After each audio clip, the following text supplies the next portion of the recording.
Assalamualaikum warahmatullahi wabarakatuh. Nah, video pembelajaran kali ini kita akan membahas teks laporan hasil observasi, yaitu struktur dan aspek bahasaan teks laporan hasil observasi. Di dalam struktur teks laporan hasil observasi, di sini ada 4 bagian. Yang pertama, definisi umum, 2 deskripsi bagian, yang ketiga deskripsi manfaat, 4 simpulan. Nah, kita bahas satu persatu. Yang pertama, definisi umum. Bagian ini merupakan bagian umum yang berisikan pengertian sesuatu yang dibahas. Yang kedua, deskripsi bagian, di mana poin ini mendeskripsikan bagian berisi gambaran tentang suatu cara secara terperinci. Yang ketiga, deskripsi manfaat. Nah, di sini simpulan berisi ringkasan umum sesuatu yang dilaporkan. Yang terakhir yaitu simpulan, yang mana mendeskripsikan manfaat merupakan bagian yang berisi manfaat ataupun kegunaan. Nah, di simpulan ini boleh ada dan boleh juga tidak ada. Selanjutnya, poin 2 yaitu aspek kebahasaan pada teks laporan hasil observasi. Yang pertama di sini ada kalimat efektif. Nah, yang mana kalimat efektif ini kalimat yang sesuai dengan kaidah kebahasaan baik ejaan maupun tanda baca sehingga mudah dipahami oleh pembaca ataupun pendengar. Dengan kata lain, kalimat efektif ini mampu menimbulkan kembali gagasan-gagasan kepada pendengar atau pembaca seperti yang dimaksud oleh penulis. Nah, kalimat efektif ini memiliki prinsip-prinsip sebagai berikut. Yang pertama, kepararelan bentuk. Maksudnya, kalimat efektif ini memiliki kesamaan bentuk kata yang digunakan dalam kalimat. Jika ada kata pertama berbentuk verba ataupun kata kerja, kata selanjutnya berbentuk kata kerja juga. Namun jika kata pertama yang berbentuk nomina dan kata selanjutnya berbentuk nomina, itu maksud dari kepararelan bentuk ataupun kesamaan bentuk. Yang kedua yaitu kesepadanan struktur. Nah, ciri-ciri kalimat ini memiliki kesepadanan subjek dan predikat yang jelas. A. Tidak memiliki subjek yang ganda di dalam kalimat tunggal. Yang ketiga, kehematan kata. Kalimat efektif tidak menggunakan kata-kata ataupun frasa yang tidak perlu digunakan. Nah, untuk menghindari pemborosan kata di dalam kalimat, aspek yang harus diperhatikan adalah cara penghilangan subjek. Nah, sangat penting penghematan di dalam penghilangan subjek tersebut. Yang kedua, penghematan dengan cara menghindari pemakaian superordinat pada hiponimi kata. Yang ketiga, bisa juga menghindari kesinoniman dalam kalimat. Dan yang terakhir, bisa juga cara menghindarkan penjamaan kata pada kata jamak. Nah, prinsip yang keempat yaitu kecermatan. Kecermatan adalah cermat dan tepat dalam memilih kata sehingga tidak menimbulkan kerancuan dalam makna ganda. Nah, yang kelima, ketegasan. Tentunya di dalam kalimat efektif memberikan penegasan kepada ide pokoknya sehingga ide pokok ataupun gagasan yang menonjol di dalam kalimat tersebut. Nah, yang keenam, kepaduan. Kalimat efektif memiliki kepaduan pernyataan sehingga informasi yang disampaikan tidak terpecah-pecah. Dan yang terakhir yaitu kelogisan. Maksudnya, ide kalimat dalam kalimat efektif ini dapat diterima atau dimengerti oleh akal sehat dan sesuai dengan ejaan bahasa Indonesia. Selanjutnya, B. Huruf kapital.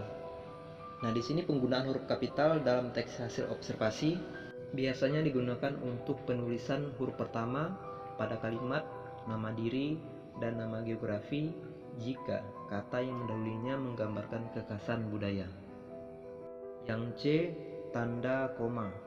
Nah, tanda koma ini tentunya dipakai di belakang kata penghubung antar kalimat yang terdapat pada awal kalimat, misalnya jadi dan dengan demikian. Yang kedua, tanda koma ini diantaranya unsur-unsur dalam suatu perincian atau pembilangan. Nah, poin D yaitu tanda titik. Tanda titik ini dalam teks hasil observasi biasanya digunakan untuk mengakhiri kalimat berita. Selain itu, tanda titik dapat digunakan untuk penulisan angka. Selanjutnya yang E, imbuhan asing. Awalan asing sering digunakan pada istilah-istilah bahasa Indonesia. Nah, contohnya awalan asing anti, be, the, extra, hyper, in, dan infra.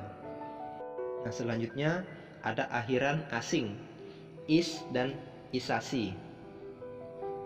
Akhiran is memiliki makna bersangkutan dengan akhiran is, merupakan adaptasi dari bahasa Belanda dan bahasa Inggris. Akhiran isasi ini menyatakan proses atau menjadikan sesuatu. Biasanya akhiran isasi ini merupakan adaptasi dari bahasa Belanda dan bahasa Inggris. Selanjutnya, rangkuman dan penyusunan teks laporan hasil observasi. Nah, langkah-langkah yang dapat dilakukan untuk membuat rangkuman teks laporan hasil observasi sebagai berikut. Yang pertama, mencatat teks yang akan dirangkum dengan teliti. Yang B, mencatat pokok-pokok gagasan yang menjadi intisari. Yang C, merangkaikan kembali inti teks tersebut dengan kalimat tersebut dengan sendiri secara ringkas berdasarkan pokok-pokok gagasan yang telah dicatat. D, menyunting rangkuman baik dari segi isi maupun bahasa. Nah, oleh karena itu, dalam meringkas harus memanfaatkan struktur teks sebagai pedoman meringkas. Dengan cara itu, kalian dapat mudah dalam merangkum sebuah teks. Nah, selanjutnya yang kedua, penyusunan teks laporan hasil observasi. Yang pertama bisa kita lakukan, melakukan kegiatan observasi. Contohnya bisa kita tentukan tujuan dan fungsi kegiatan. Yang kedua, mencatat data yang diperlukan. Yang ketiga, bisa juga kita lakukan pengamatan. Yang keempat, mencatat hasil observasi. Nah, setelah itu, selanjutnya poin B, membuat kerangka teks hasil observasi. Di dalam membuat kerangkanya, tentunya disampaikan dengan teratur. Perlu dibuat kerangka supaya mempermudah dan juga mencatat hasil pengamatan yang telah dilakukan. Yang C, menyusun teks hasil observasi. Kerangka hasil observasi ini dapat dikembangkan menjadi teks hasil observasi yang utuh.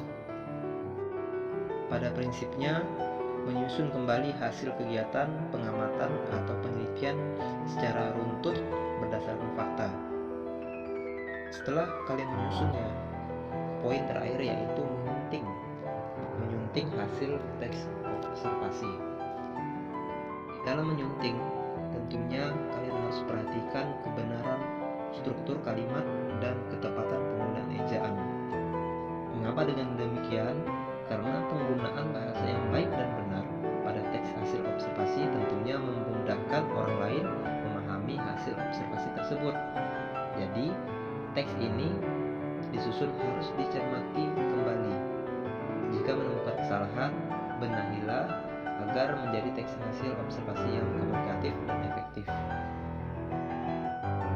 Nah, sampai di sini ya video pembelajaran Bapak. Semoga kalian paham dan tetap semangat untuk belajar. Bapak akhiri, sekian, terima kasih. Wassalamualaikum warahmatullahi wabarakatuh.